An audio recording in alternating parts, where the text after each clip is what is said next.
చెప్పండి మీ పేరు, అలాగే పత్రిజీ గారితో మీకున్న అనుబంధం? Okay madam. నా పేరు శేషు కుమార్. నేను శకనాలోనే నివసించాను. హ్మ్. నేను 2008లో ధ్యానంలో కొని వచ్చాను. ధ్యానంలో వచ్చినప్పుడు 41 డేస్ చేశాను ధ్యానం. ధ్యానంతో పాటు సేవ కూడా చేశాను. చేస్తూ పుడితే ధ్యానంలో మరియు మరి సేవలో చాలా ఆనందం వేసేది. రీసెంట్‌లీ 2027లో బ్రెయిన్ సర్జరీ యాక్సిడెంట్ జరిగింది. ఇక్కడనే షకనాలి యాక్సిడెంట్ ఇక్కడనే నిజాం షుగర్ ఫ్యాక్టరీ పక్కనే. హుహు. ఇక్కడ ఎవరు కూడా ఉన్న హాస్పిటల్‌లో ఎవరు కూడా పట్టించుకోలే. ఇక్కడ నుంచి నిజామాబాద్ తీసుకెళ్లారు. అక్కడ కూడా ఏం చెప్పలేం 99% కాదు, క్యూర్ కాదన్నారు. చూసాం 1% చూసామన్నారు. చూసారు. 20 డేస్ వరకు కోమాలో ఉన్నాను.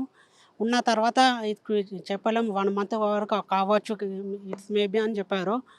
20 డేస్ తర్వాత క్యూర్ కావడం, ఇన్ని కేసెస్ చూసాను. ఇంత సక్సెస్‌గా ఎందుకున్నా అంటే నేను అప్పటినుంచి మెడిటేషన్, ధ్యానము, స్వాధ్యాయము మన సేవలో ఉంటానని చెప్పాను అక్కడ ఉన్నోళ్ళు.